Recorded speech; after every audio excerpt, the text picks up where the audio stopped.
Welcome to Paranormal Gateway Paratalk. Host Scott Wise and tonight's special guest is Michael James Walker. Michael is a lifelong UFO experiencer whose major encounter occurred in 1985 in Hayward, California at age 12. He says that encounter was followed by recurring visions, symbolic experiences, and dreams involving UFOs and unusual imagery. He has become an advocate for fellow experiencers through his Facebook community and his role as experiencer outreach coordinator with Skywatchers National, emphasizing support, discussion, and reducing stigma around novice experiences. His presentations often combine first-hand experiences, discussion of consciousness, spirituality, physical symbolism, and personal healing. Without further ado, let's welcome Michael to the show. Michael, welcome. Hey, Scott. Thanks for having me, brother. Sure, anytime. We just talked about us both being on the CWN. Yeah. So I thought about the for that, but we'll start off and we'll talk about some of your experiences. We'll take it back to your first experience, what happened, and how old were you? Okay. Yeah. I would say my first eye awakening, mind blowing experience happened back in 1985 when I was 12 years old. That was in Hayward, California, which is dead center of it's kind of the heartbeat of the Bay Area over here in California. So, yeah, you want me to jump right up into it, Scott? Sure, Very sure. okay. That's kind of how it happened. It just kind of started with the walk around the block. And if you guys are ready, I'll take you on a walk around the block with me because that's all it was. It was I was living with the Lopez family back in 1985 in South Hayward. The address of 28063 East 11th Street. I vividly remember walking out the living room, opening up the screen door, walking out onto the street, and I ran into a friend of mine. His name was Chano Gerardo. And it was kind of eerie thinking about it now as an adult, but there wasn't much conversation between me and Chano. There was just more of an understanding that it was time for a walk around the block. And that's what we started doing, Scott. We just started walking around the block. And it was probably, I figured it was July because I had just graduated elementary school. Looking forward to the summer. Also looking forward to junior high school, starting junior high school after the summer. So I know it was around July, and I know it was just starting to get dark outside. And like I said, I walked out that front door. I ran into my friend Chano, and we started to walk around the block. So before I even reached the very first hairpin turn of the block, I was taking notice of the beautiful sky. I've always been a sky watcher, and I was admiring the clouds. And there was nothing out of the ordinary. I just noticed that the clouds were moving pretty fast, but I understood that was probably because they were pretty low that night. I also noticed that the clouds were pretty bright. And I also understood that it was probably because there was a moon somewhere in the background, lighting them up pretty good. So, yeah, like I said, nothing out of the ordinary until I noticed a section of the clouds began to swirl a little bit.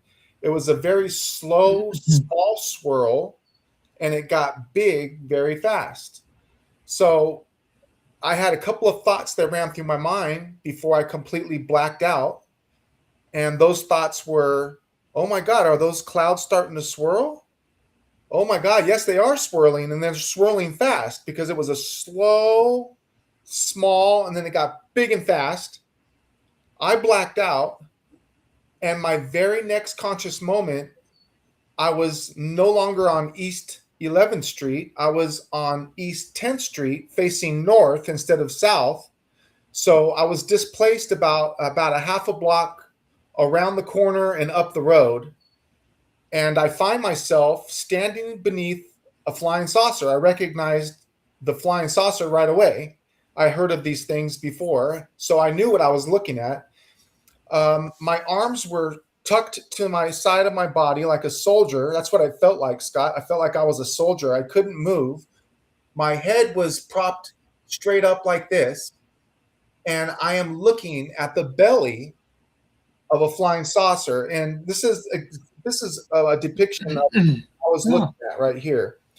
At first, I didn't see any of these colors. At first, there was just one blue color that was sporadically flashing on the bottom of the craft at any given spot of the belly of the craft. It was just kind of flashing, and to me, it looked a little sloppy, and it also looked like it was running into some kind of electrical problem or something. And I remember thinking in my mind, wow, if this is a UFO, why does it seem like it has some kind of electrical, problem going on? And as soon as I thought that, it snapped out of whatever electrical problems I thought it had, and it put on this amazing multicolored light show for me, and it really made me feel like it was showing off. Not only was it showing off, but I'm sure it was letting me know that there's no electrical issues going on. But so that's when this picture really comes into play, because the light show kind of started off slow, just like the vortex in the clouds, and and it steadily got faster and faster. And this light show had all these different colors, and they would start off on the perimeter of the belly of the craft, and they would move their way towards the center of the craft, sometimes in a clockwork pattern, sometimes in a anti clockwork pattern, and it steadily got faster and faster and faster. And I like to use an example of that old game Simon Says, where I think yeah, Simon. Simon. Yeah. So Simon. I like to date myself. So Yeah, that's the game that I use. me too. So how old are you? I was 12 years old. No, how old are you now? Oh, I'm 52. Yeah, I'll be 58 this year, so I can't beat. Oh, okay. We love that game. Yeah. Oh yeah. Yeah. Yeah. So I put on this tremendous, beautiful, multicolored light show. There were some thoughts that ran through my mind. I really felt like there was nothing that I could hide from them.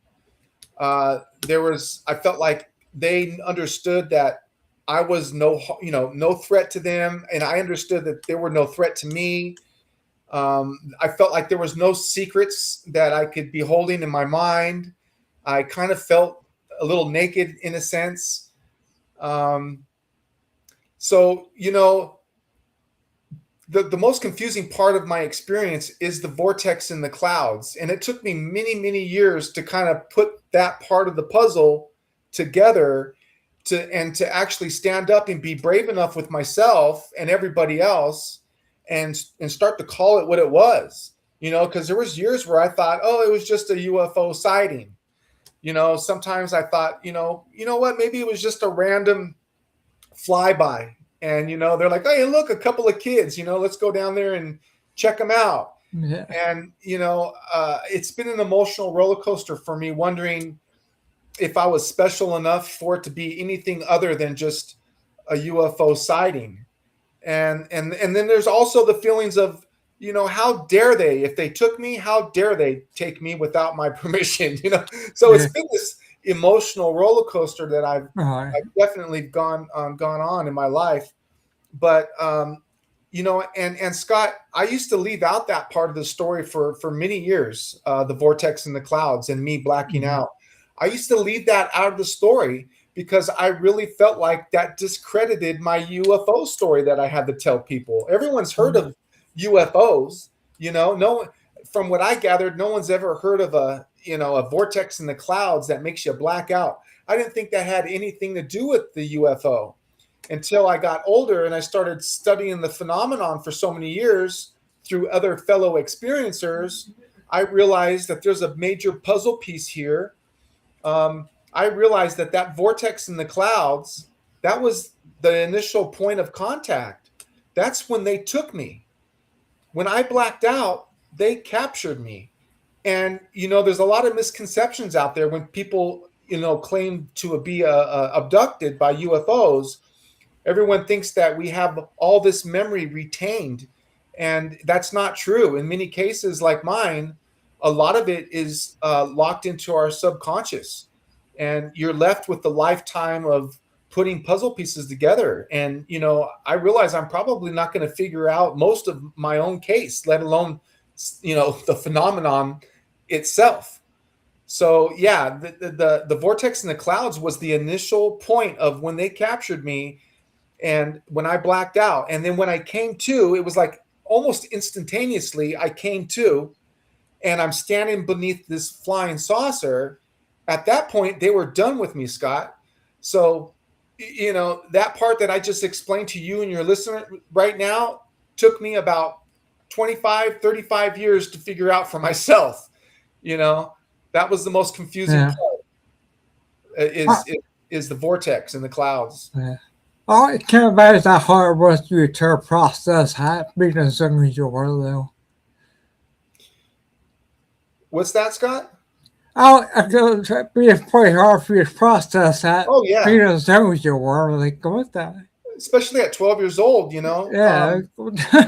And there was a little bit more to it, because not only did I experience this vortex in the clouds that made me black out, and I'm experiencing this multicolored light show that's going on the bottom of this UFO. But after the multicolored light show stopped, because it only went on for probably about 20 seconds, Scott, before the craft actually glided ahead of me and my friend a little bit, to where now I can look at the whole ship as a whole, and I'm no longer fixated underneath it. Now I can see the whole ship, and it's just your typical flat, dish pancake. It did a little bit of a wobble before it took off near the speed of light. The speed of the craft, the speed of which this craft left me, blew me away more than anything else that I've ever experienced up until this point in my life. When that ship took off, it was quiet, and it was like a cartoon how fast it left. I remember thinking it looked like comical when it left. I remember thinking it reminded me of a cartoon. I remember thinking there's no way that just happened, because the way that thing left was like if I was in a dark room with a flashlight and I went from point A to point B with a flick of my wrist. It was just that fast and that smooth. And soon as that ship left and it was out of sight, I was able to move. And first thing I did was I looked to my left, because that was the last place my friend Chano was standing, was to my left. And sure enough, my friend was still standing there. And the first words out of my mouth were, "Hey, Chano," I go, "That was a UFO, huh?"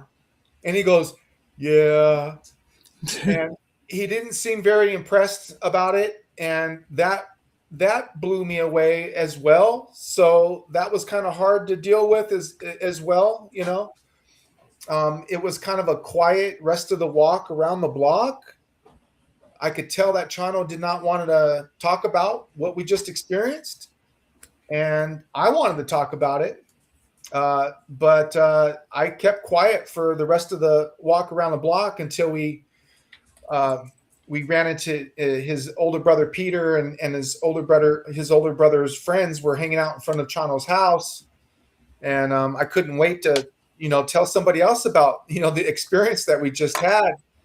And so I told Chano's brother Peter, I said, "Hey man," I go, "we just seen a UFO." And one of Peter's friends said, "Oh yeah, we did too. It went that way." And he actually pointed east towards the Hayward Hills, in the direction that the UFO that I seen just went. But it took me a few moments, but I realized that they were just playing around with me, just joking, kind of making fun of it. And I realized even at 12 years old, that seeing was believing, and it was going to really be hard to convince others of what I just seen, even though I had somebody with me. I thought I had the blessing of my friend Chano being with me, but he didn't have my back. And today I don't know exactly where he's at, and I would still kind of be embarrassed to bring it up, but I would bring it up in when junior high started. I would bring it up, but a lot of kids didn't believe me, Scott, because I was a little bit of a class clown. So Yeah. it was hard to get kids to take me serious. But when I would tell them that Chano was with me, they would go, "Oh, okay, well, let's find Chano." So I would track down Chano, and Chano, we would find him, and he would go, "Man, Mike, you're still talking about that?" And I'm like, "Yeah, I'm going to be talking about this the rest of my life, more than likely." It was such a crazy experience. Um, I could only get a validation out of him, Scott. The only thing I can get out of Mm. Chano was a simple, "Yeah," Yes. and it just wasn't enough for me or the friends that I was trying to convince.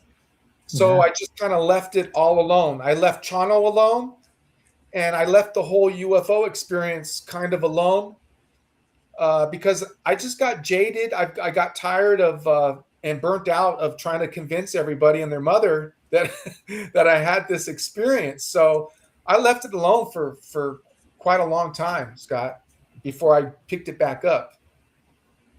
Do you still have visions?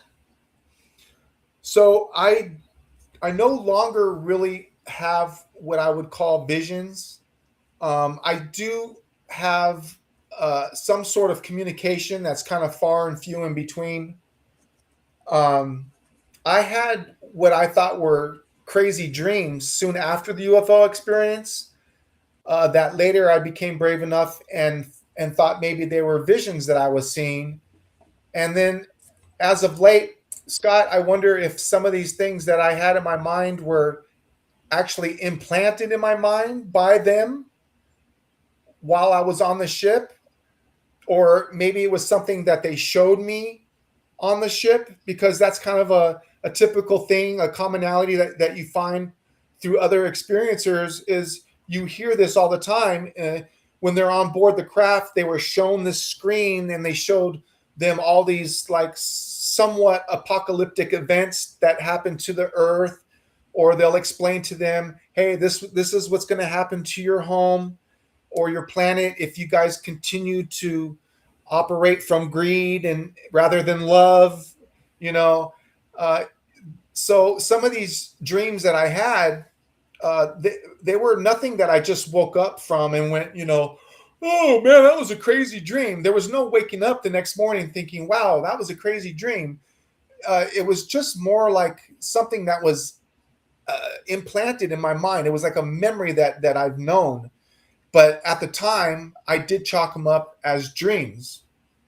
And some of the dreams, one of the most prominent dream that I had was a wheel within a wheel. And, I had this crazy UFO experience, and here I am now talking about dreams, which, most people are like, oh, yeah, let's just stick with the UFO, right? I don't want to hear about your dreams. But what I found about the UFO experience is it's a real cerebral experience. It's a real mind-boggling experience that has very close ties to dreams, visions, screen memories, uh, uh, naturally surfaced memories, and things like that, because it's full of stuff that's locked in your subconscious. The only way to gather something from your subconscious is to either get regressed, Mm-hmm. hypnotized, or to just fall asleep. And that's what I did. I retained some of the memory that was lost into my subconscious naturally through sleeping and dreaming. But yeah, this wheel within a wheel that I seen, um, I didn't think much of it for many years until I seen a movie called Contact with Jodie Foster. Mm-hmm. And there's this wheel within the wheel that they have in that movie, which kind of triggered me a little bit. And it kind of got me going again, Scott, on the whole subject of what there's something to that wheel within the wheel that I seen. And there was a new show that came out. I'm sure you're aware. It was called Ancient Aliens, right? Yeah. Yeah. So when they came out with Ancient Aliens, there was this one episode where they were talking about Ezekiel's vision of God. And Ezekiel is a biblical character. He was a prophet, an Israelite, that described his vision of God, that people in ufology like to argue that it sounds a lot like a UFO experience. Mm-hmm. And when Ezekiel started explaining what he described as the cherubim, and he also described the throne angels, which is the Ophanim, Ophanim. So this is a type of biblically accurate angel. And it blew me away because it was a wheel within a wheel. It was one wheel that was rotating one way, and then there was a wheel inside it that was rotating like the opposite way. Mm-hmm. And that's exactly what I seen when I was 12 years old. It was like this gunmetal wheel within a wheel, and it was hovering and floating above my childhood home in a vision. And, once again, you think, oh, it was just a dream or a vision.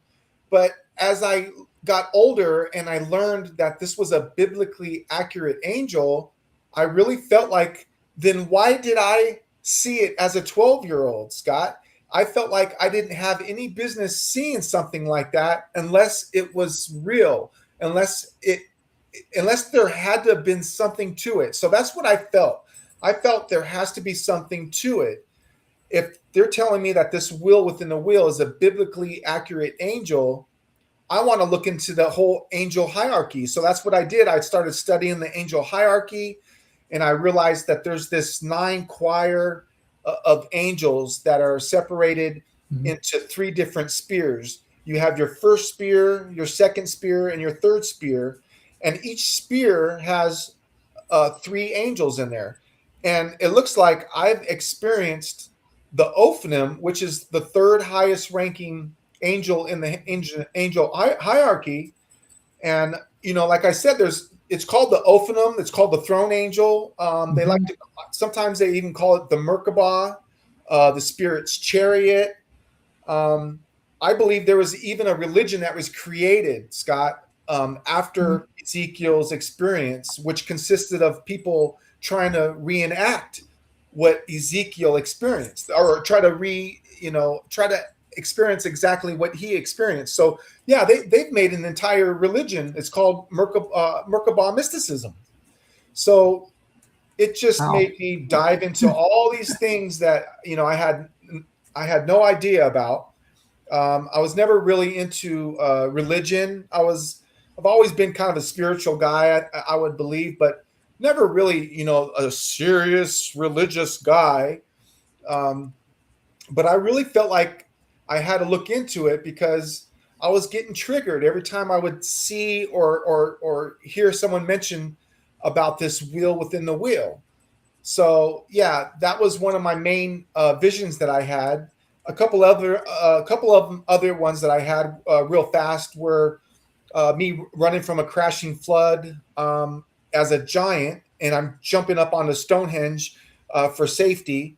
It sounds a little apocalyptic. Once again, we're talking about a flood. We're talking about Nephilim. We're talking about a giant, and we're talking about a circular stone structure that's a mystery to everybody. That everyone knows has heard of Stonehenge. And once again, as a 12-year-old boy, I felt like, what was I doing running from a crashing flood in a dream? So these are just memories that I had in my mind soon after the UFO experience that you find a lot of other experiencers having, after they've had their experience with the UFO as well. It's definitely a commonality that I found within it. So just the point that you first moved on at all? So I had a lot of, and I still do, I have a lot of trust issues, and it took me a long time. I think it was only about maybe 10 years ago when I finally came out of the closet, so to speak, and actually got a hold of MUFON. To me, it was just like, MUFON was asking for it too hard, like a commercial, Like, have you seen a UFO? Have you had an experience? Well, then call MUFON. We want to know. To me, it was too commercialized. Yeah. It took me a while to trust it enough to actually uh, report my first case. And when I did report my first case, it was originally MUFON case number 78909. And all this case consisted of, Scott, was me saying I had a UFO that was above me and my friend. It put on a multicolored light show and it took off near the speed of light.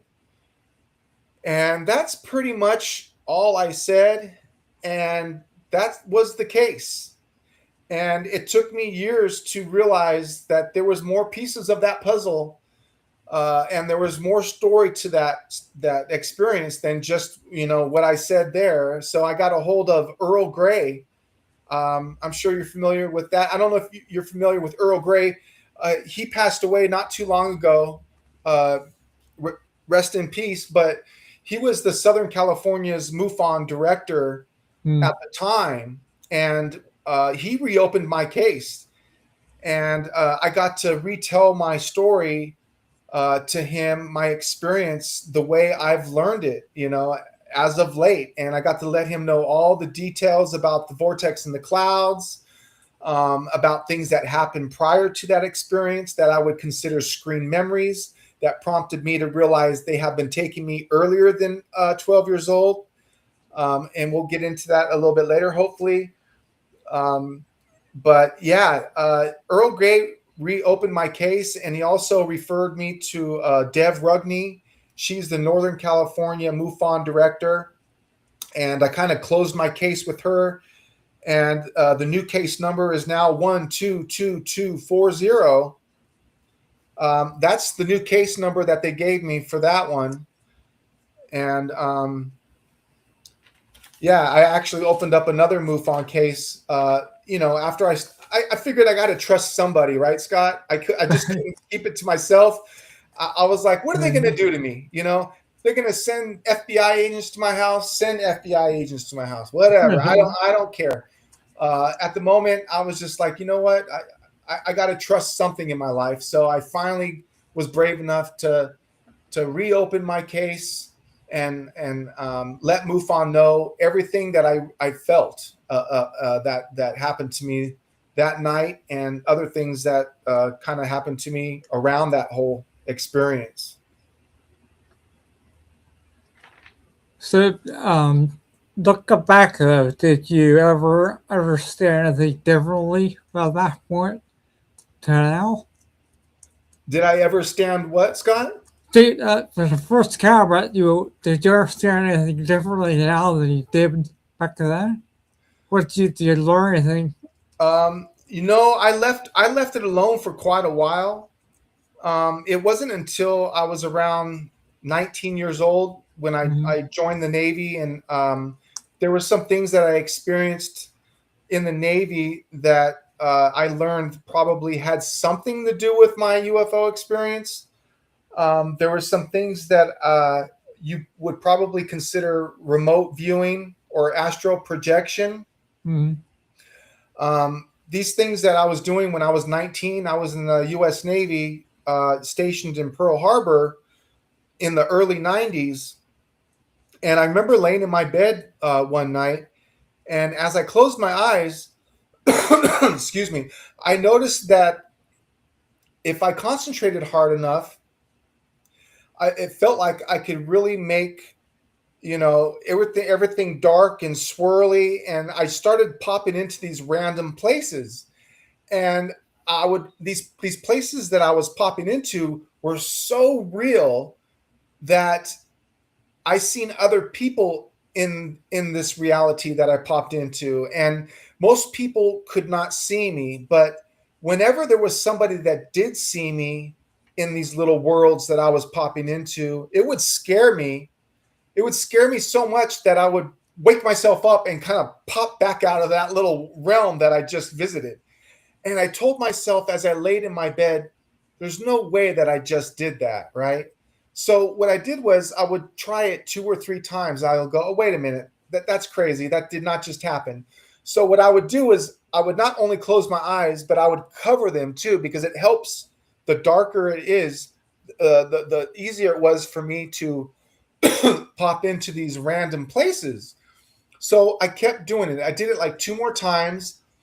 And there was one time I was in a dance club. Everyone was dancing, minding their own business, except for one guy that was standing in the middle of the dance floor, and he was staring at me. And I could tell that he wasn't very happy that I was there. And the look on his face scared me so much. Number one, it scared me because he was looking at me so disgusted and mad. But it also scared me that there was actually someone that could see me. So I popped out of that reality. And then I would pop into another reality until someone else would see me and I would pop out. But I didn't know what the heck I was doing, Scott, at the moment. And I had no idea if it had anything to do with my UFO experience or not. I wasn't thinking along them lines at all. But now that I've studied the phenomenon for over 35, 40 years, I realized that I was more than likely astral projecting or remote viewing. I just didn't know what to call it, and I didn't know what I was doing. So that's probably why I was popping into these random places. And, a lot of people would ask me, now, do you think you could do these things because, you experienced the UFO? And from what I gathered is, I don't believe there's anything special about me just because I experienced this UFO. To me, the message that I'm getting is we're all very powerful beings, that we have all these different capabilities that we can do. It's just a matter of use it or lose it.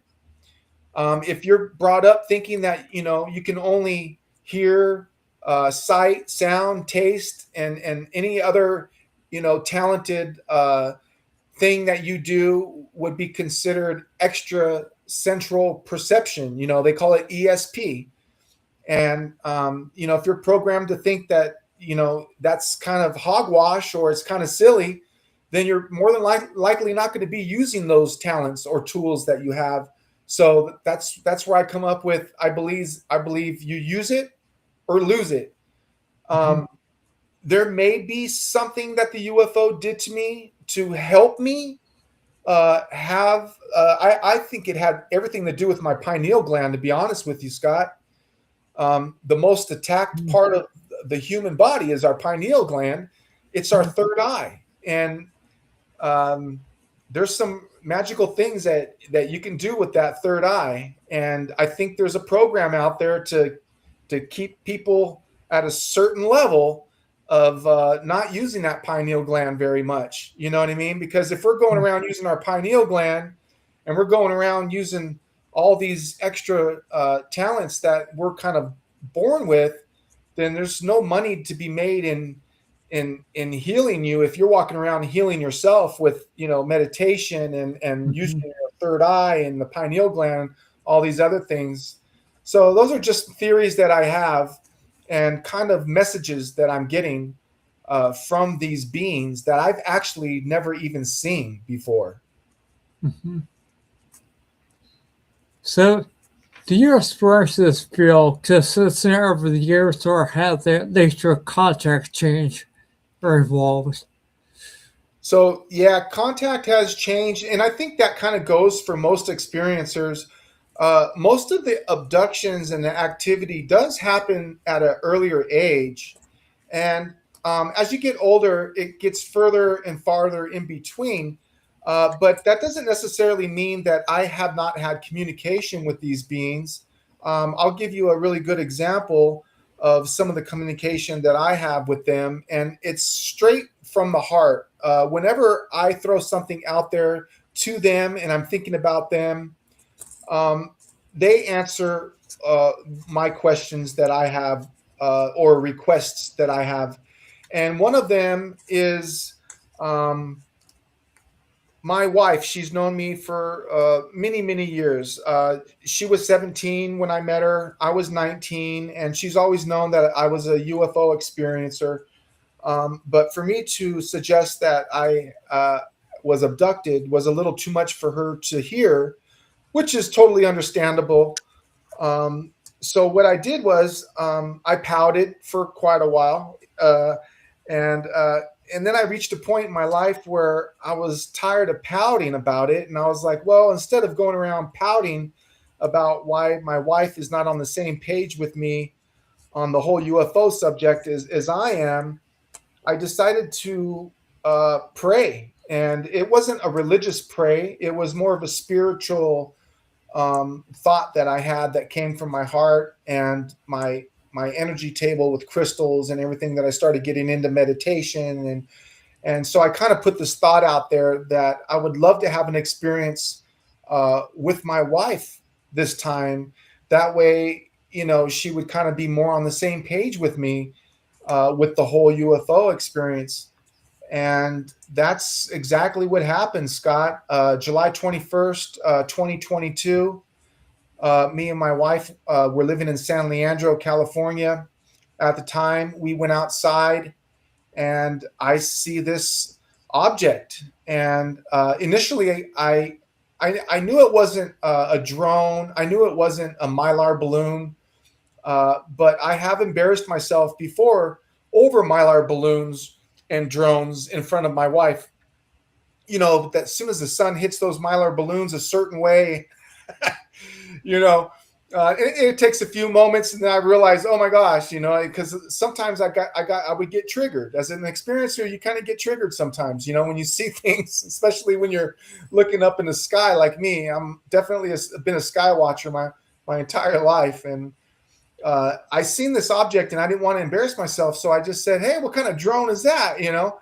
And we both just sat there quietly and witnessed this object that came overhead, not directly overhead, somewhat ahead of me and overhead.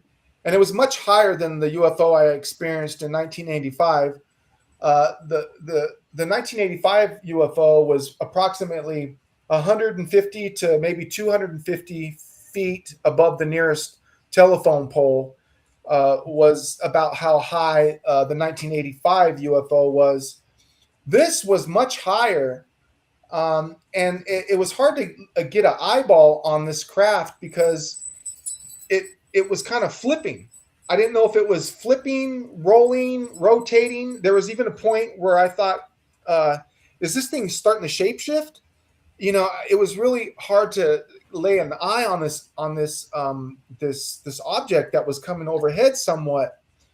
And as it starts to get closest overhead to me, I thought to myself in my mind, because I have a friend, she's like a guru friend of mine. Her name is Dr. Angel Thacker, and she convinced me the next time I have an experience like this to relax and to have more of a cerebral communication and to think in my thoughts, questions like ask, what's the message?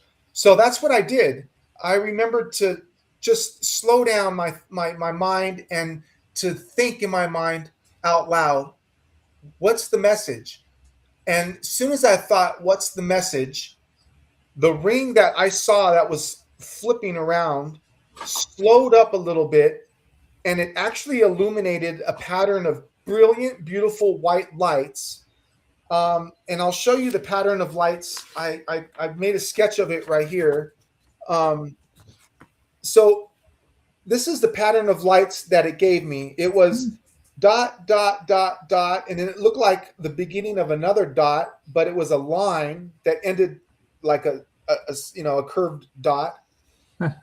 And yeah. So to me, I don't know much about Morse code, but I did think it looked a lot like Morse code. So before I tell you that I went upstairs and Googled what that Morse code was going to spell out for me, I did pull out my phone and I did take a video of this object after it already had kind of passed me over. And I got a video of this object, but it wasn't to have this mind-blowing, groundbreaking UFO evidence. It was more of a personal souvenir, so to speak, that I wanted to have. I wanted the license plate of that car that almost hit me.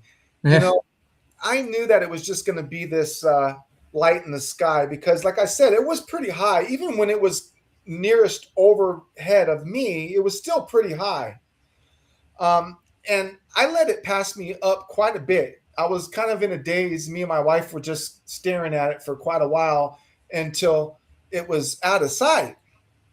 And, you can hear my wife in the video say, well, that was no drone. Or, like, I don't know what kind of range that drone would had to have had because it came from all the way as far as I can see to the right, all the way to as far as I can see to the left. And I know the drones don't move like that. Any drones that I've looked up military drones, and unless there's some top secret stuff out there, this thing kept on pimping on down the road, and I took a video of it, but I never really. I did share it in my UFO paranormal UFO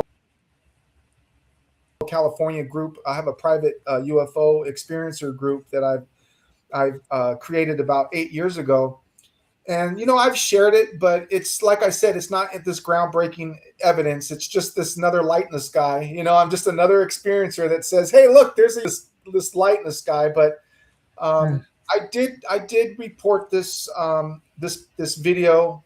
It is being under investigation right now through SWN, which is Skywatchers National.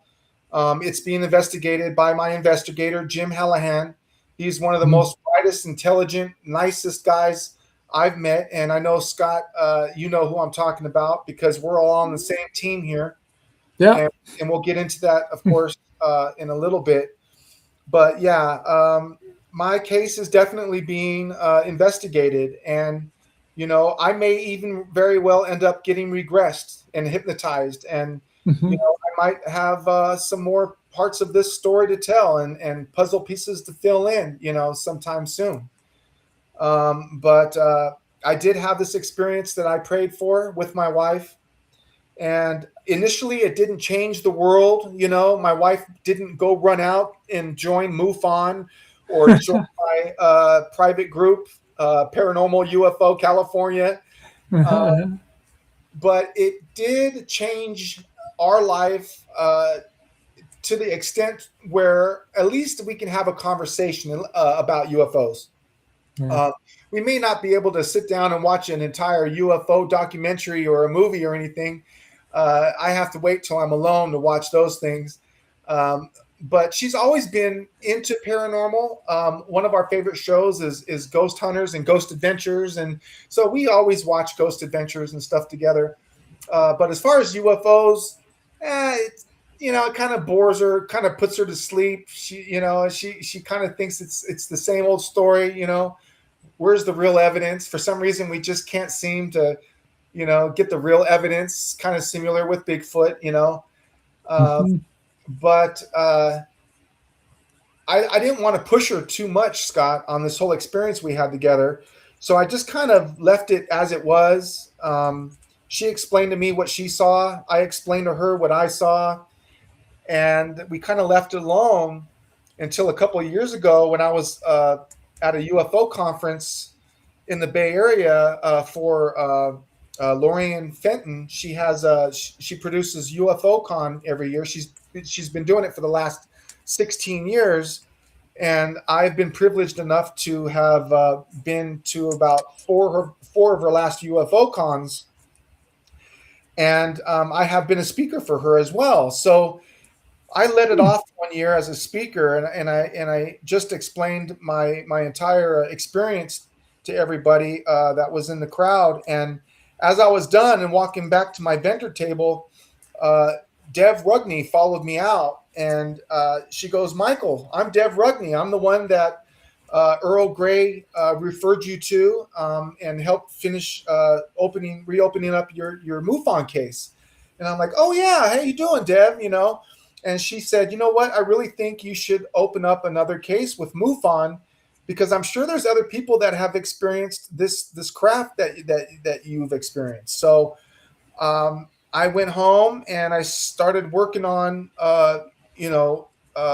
making another MUFON case, and that's what I did. I was on the MUFON website, and I was kind of thinking out loud, and my wife knew what I was doing, and she was sitting there, and she started helping me describe the ship that we had seen back in 2022. And she re-jogged my memory so well, Scott, that I'm about to share with you and your listeners. This is working with my wife. This is the craft that I created through Pixar, through talking with my wife.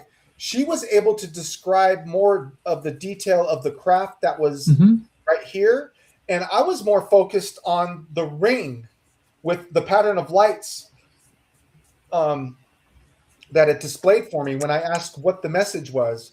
So this craft right here was a somewhat football-shaped craft, but not so sharp like a football. It's kind of like an egg-shaped craft, and it was white. It was metallic. This experience, July 21st, 2022, it was around 9 p.m., and the sun was actually still out. It was going down. It was near the horizon, but the sun was still out that night, and it was actually reflecting off the beautiful white metallic craft. And this craft was rolling right to left. At the same time, this ring was rotating around the craft. So it was one ship, but it was two independently moving objects. But it was one ship. They were moving in sync. So that's why when I was describing this ship initially, it was really hard for me to lay an eye on this ship because I didn't know if it was rolling, flipping, rotating, or shape-shifting. And come to find out, well, that makes sense because this ship was doing just about all of that except for probably shape-shifting. Like I said, this metallic craft in the center was rolling like if you were to throw a football and it had a little bit of a spiral to it. That's how I would describe this inner part of the ship. It was like a spiral, but like a very slow spiral, a spiral football. And at the same time, this ring was flipping and rotating around it. And it's just, that message, I went upstairs and I Googled Morse code and I thought it was going to spell out something. And it was actually a numerical number. And the numerical number was 444, something that I'm passionate about. It was 444. And I recognized 444, of course, as an angelic number. I knew of 111, 222, 3, 11, 11, 12, 12. These are all angelic numbers. And, once you start to pay attention to these angelic numbers, the synchronicities just seem to be left in front of you one after another. And that's how it really started getting biblical to me, because not only did this ship give me a message of 444, which had a very, very, very meaningful message to me. 444 is protection. It means I'm on the right track. It means to trust my angelic family, to trust the road ahead, and to trust my gut, and to know that I can manifest anything that I want. And that's basically what I've done, so far. But yeah, this message that it gave me, 444, not only is it an angelic number, but look at this craft. Why wouldn't I think this craft reminds me of the wheel within the wheel? Yeah. So obviously, and I focused so much on this ring, and I almost couldn't tell you much about that until I talked with my wife, and it really jogged my memory. And I was like, oh my God, that's right. You should see my initial first drawings of this craft. You could tell what I was doing. You could tell that I was trying to mix the ring and this craft together as one. I'll have to find it. I don't have it with me right now. But yeah, you should have seen this initial sketch that I did when I went upstairs that July 21st night. When I went upstairs, I drew it right away, and you should see it. It's a mixture of the ring and the ship and the actual vessel that was in the middle. You could see that I'm trying to mesh them together as one. And so my wife was finally on the same page with me with the UFO, and this is what we created together. And the lesson that I learned was, as long as I make time for other things in our life and not just be so obsessive about the UFO, you know, as long as I make time. I have a tattoo here as well of the actual message that it gave me. Oh, okay, yeah. That's the pattern of lights that it illuminated to me. And as long as I have time for family and helping around the house and other things, then I can go out and play, so to speak, and go to the UFO conferences Mm-hmm. and it's more than UFO conferences these days, Scott. Everybody wants to hear about these UFO experiences because the Pentagon told them so. Because Yeah. the government is telling you it's real now. So people are wanting to hear it more. And so I'm speaking at more than UFO conferences. I'm speaking at crystal stores in Benicia. I'm speaking at taverns. There's this place called it's called Divine Wine and Beer up in Redwood City. Everyone wants to hear about the experiences that people have with UFOs, and so I've been kind of busy, and it's my hustle. I love to do podcasts. Sometimes I've even gotten lucky enough to be involved in documentaries or something on Travel Channel. And as of late, I'm really proud to be actually involved with Skywatchers National. I've always wanted to be part of some organization to help other fellow experiencers. And I always wanted to be part of like the initial phase of it. I didn't want to just come in later when it's all blown up and there's a million people involved. I wanted to be some of the first groundbreaking people that were involved. And you know what I'm talking about, Scott, because you're just as involved with Well, Skywatch National as I am. yep. Yep. It's because the groundbreaking is cool. It's just starting off too, because everything you do, and it's going to just change over time. Like you said, it's nice to have some small group for now.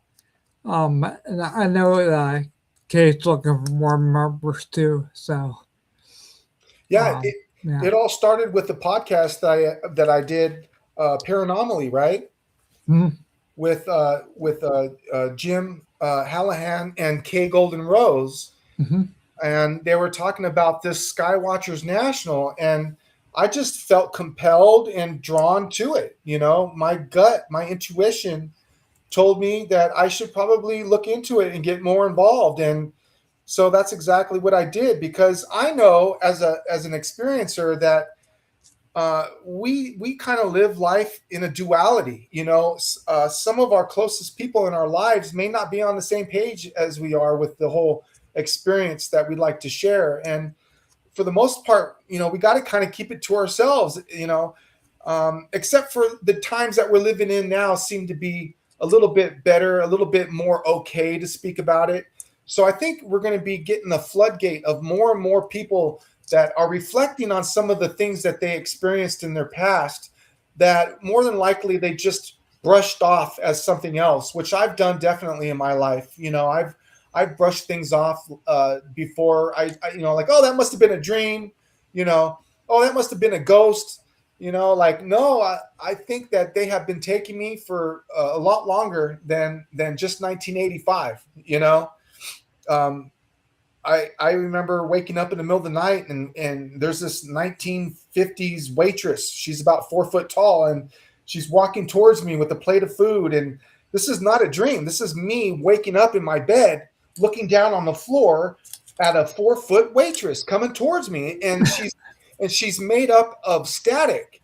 And she's in a diner, and I can hear multiple conversations of the diner. I can hear mumbling. I can hear, I can hear the forks hitting the plates. I can hear. It was a busy diner, and anything that you would hear in a busy diner is taken on about one third of my bedroom. And I remember, being concerned about it enough to call down the short hallway to my mom. I said, "Mom, can I come sleep with you?" And I hear my mom's voice, which I think was my mom's voice, say, "Sure, honey, come on." And she gives me permission to go run down the hallway and sleep with her. But I realized I didn't want to step on this waitress. And come to find out, I blacked out that night, and I didn't wake up the next morning talking to my mom about this waitress. I didn't talk about this waitress to my mom until I was older, until I started studying my UFO case, and I was wondering what the heck really happened that night. And I had a fellow experiencer friend of mine tell me, "Well, why do you think that waitress was around 4 feet tall?" And when he said that, it blew me away. I got goosebumps all over my body because I never really had thought of that night as what he was suggesting it was. And what he was suggesting it was a screen memory. A screen memory is something that these beings, whoever they are, they could appear to you in any form they want in order to get their job done, especially the kids. And I don't know if it's because they don't want to scare the bejesus out of you. Mm-hmm. I don't know what it is, but in my opinion, it was more than likely a screen memory. And they have been taking me for a lot longer than I had originally, thought they were taking me. But yeah, experiencers, sometimes they hit some rough patches of road in life. And a lot of times you see experiencers fall for addictions, drinking and drugs. And sometimes they even, try to kill themselves because there's really no one to talk to. And to have a place called, Skywatchers National, or, the private group that I created about 8 years ago, Paranormal UFO California, that was the whole intent of creating this group, was to have a place for experiencers to talk about their experiences with other fellow experiencers and to find the commonalities. That was the biggest thing for me, Scott, was to find the commonalities between other experiencers, because that helped build the validation and helped this thing just stay real.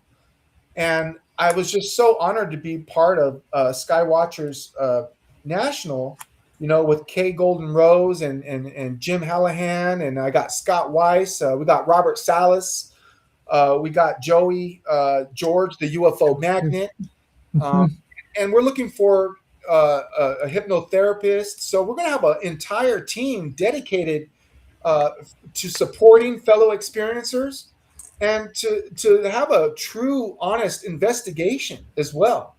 And Jim is probably the best, ideal guy I can imagine. I'm proud to have him investigate my case. Yeah. So I have a question for you. Sure, buddy. So I'll back up here a little bit. Yeah. I'm sorry. I just kind of went off on a tear there. No. Your listeners are probably like, "Oh my God, give it a break." No. The way you talk, I don't have to. No, I was going to ask you, do you believe that they are extraterrestrial, interdimensional, or something else? So I'm kind of all over the place, Scott, with that. Part of me wants to believe that they're us in the future. And they've got the whole time travel thing figured out. They've got a lot of things figured out. And I believe that, they came back to this certain point where you and I are at right now, because maybe this point that you and I are at right now is somewhat of a barbaric time for you and I, because we're still talking with our mouth and, "Hi, how are you today? Oh, I'm fine, thank you." It's such a barbaric way of communication when, as well as I know, and probably a lot of other people, they know that the universal language that we really should be speaking is probably telepathy, because that's what people are experiencing when they experience being on board a craft, or if they experience a near-death experience, something like that, something otherworldly. People always come to the same conclusion of this conversation that they had without moving their mouth, and it's just, it seems so barbaric for us, huh, ooga booga ooga. Yeah. So part of me thinks that it's us in the future. Um, Part of me, thinks that it could very well be interdimensional. It could also be something that's from our own planet itself. Our planet could be much larger than, we've been told or programmed to believe it is. Um, I'm kind of all over the place, like I said, with it, but Mm-hmm. I think they've been visiting us a long time. I think there's a lot of misconceptions out there. I think that a lot of people think that anything in the past couldn't possibly be as advanced as we are today, which in fact I think it's kind of the opposite. I think we've been more advanced in the past, and more visited by these beings in the past. And you and I, we line ourselves up with people that we respect all the time. And why wouldn't we line ourselves up with something that came down from the heavens and visited us and maybe gave us a message? I could see how back in the biblical times, when someone like Ezekiel would have a visitor come down and have a message for him. I would look at that as a religious moment. I could see how something like that could turn into religion by wanting to line your energies up with something like that. I could see how religion could be created from experiences like that. And I can also see how religion would be hijacked at some point in our lifetime, in order to manipulate us, or to keep us dumbed down, or at a certain level of fear, so we can be controlled more. So yeah, that's my opinion. That's just my opinion on it. Good question, Scott. Yeah. Thanks. Let's see here. Um. Oh, we are Mr. Everybody in the group. That's good. We took care of that. So, um, okay. If someone listening tonight thinks they may have a similar experience, whatever Tori, what do you say to them? What would I say to somebody that wants That to? that's what who's listening later or this show have similar experiences. What do you want to tell them? What would you Oh, say to them? I would say to them, find other fellow experiencers. Join a small private group. Don't make the mistake. Well, I kind of feel like it was a little bit of a mistake when I first initially was trying to find help.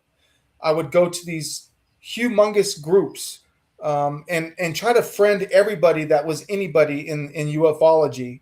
And there's some key people that I met in ufology that totally just are not on the same frequency that I'm trying to get to. There's some people that I wish I would have never met, and there's groups that I wish that I never was in. Mhm. Some of these larger groups are not very healthy. I found that some of the healthier groups are the smaller groups. So my suggestion would be to kind of find a small group. Mine has always been small. It's actually it's gaining some traction a little bit, but I still monitor it uh, with my admins, and we monitor it very well, and we try to protect our experiencers as well as we can, and the confidence and the confidentiality and all that's involved. Um, I like the smaller groups myself, and Mm. to me, it's therapeutic to find other experiencers and just talk about it with them. That's probably the most healthiest thing you can do.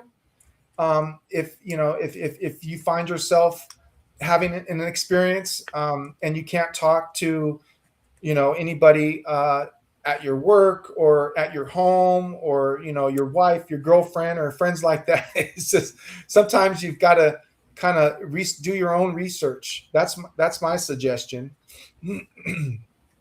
Yeah. Yeah. So let's see here. So we're gonna do a shout out for the website, and Yeah. so it's gonna be SkyWatchersNational.org, I believe it is. So if you can go visit there, there's a contact page if you want to get in contact with us, and I'm sure I'll reach out to you very quickly. So, and I'm working on a website trying to make it nicer. So yeah, lot of work to do. So Yeah, you've been quite the workhorse. You've created you've updated our website. You created a Facebook page, Skywatchers National. I well, kind of went on my own myself, and I went on Instagram. I created a Skywatchers page, mhm. uh, trying to keep it the same. Obviously we're trying to keep everything military. Got to keep it all the same for Kay Golden, Rose, and Jim, and Yeah. Robert, and you, and I, and Joey, and hopefully we'll get some more people on board. There's some other big time names that are just kind of just around the perimeter of this organization that are not officially stamped into it, but are Mhm. definitely in the perimeter, and are definitely in the workings of this smooth operating oiled machine. So I'm excited for our future. I really am. Yeah, me too. That's awesome. So what about? I think we're in meeting coming up, so I'll hope to see you then. I think we'll come a lot of weeks or so. I think we're in a meeting. So Yeah. alrighty, we'll wrap it up here. I think next time I'm gonna try to have more people on. Yeah, have sorry have the whole group on. I mean, we're gonna try to do that. So Yeah. Yeah. Heck figured, yeah. That would be fun. I that, appreciate it, Scott. Thanks. Like I said, it's therapeutic. I love retelling my experience.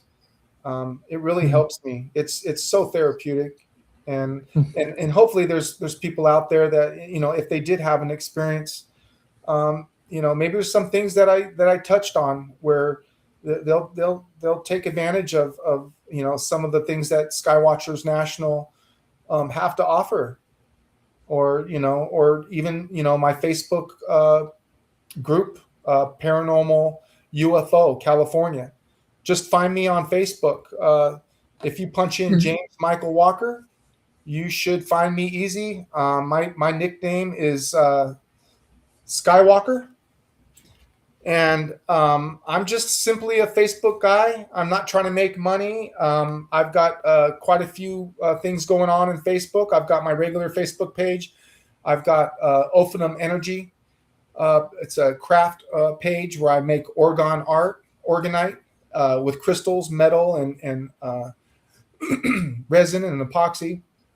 And I have another page called Paranormal Fridays, which has about 11,000 followers. And now I'm part of Skywatchers National, so I'm pretty excited about the future and all the things that I've got cooking and stuff. So yeah, thanks for having me on, Scott. sure. It's our pleasure having you on. So yeah, something just moved right there. Yeah, until next time, I'll talk to you sometime prior this week. I've been helping care for the book, so I've been pretty busy. Okay. So, yeah, okay, sounds good. All right, buddy. Something that All right, okay, everybody. Thanks for okay, listening. that, good night. Good night.